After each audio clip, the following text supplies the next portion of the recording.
اور اب میں آپ کی سمجھاؤں گی آسماء بطول، خوف کی جب بات آتی ہے اور خشیت الہی، وہ جو لوگ اللہ سے ڈرتے ہیں، یریدون وجہ اللہ، وہ جو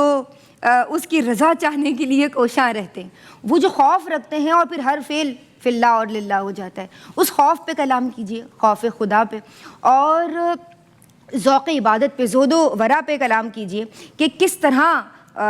تعلق باللہ اور خوف خدا آپ ان کے یہاں دیکھتی ہیں۔ اللہم صلی علی سیدنا و مولانا محمد وعلی آلہ و صحبہ و بارک وسلم صلی اللہ علیہ۔ جیسا کہ ہم سب جانتے ہیں کہ حضرت عثمان غنی رضی اللہ تعالیٰ عنہ کا شمار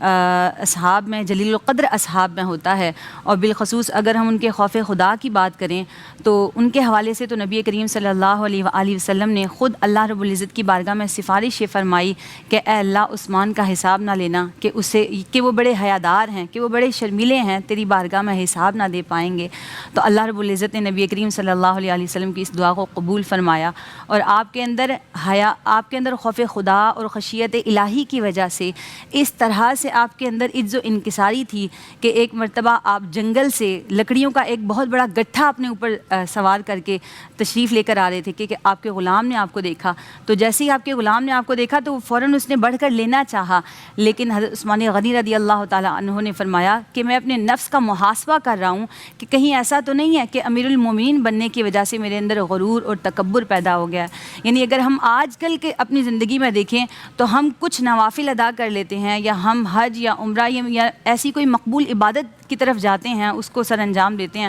تو ہمارا نفس بڑا ہو جاتا ہے کہ ہم نے تو بہت زیادہ اعمال سر انجام دے دیے، اور اس کے بعد ہم بڑے آرام سے جھوٹ بھی بول لیتے ہیں اور باقی دیگر ایسی رذائل اخلاق والی برائیاں ہمارے اندر آ جاتی ہیں، یعنی غرور و تکبر پیدا ہو جاتا ہے۔ تو بالکل اسی طرح ہمیں حضرت عثمان غنی رضی اللہ تعالیٰ عنہ کی سیرت مبارکہ سے سبق لینا چاہیے۔ بالکل ہم دیکھیں تو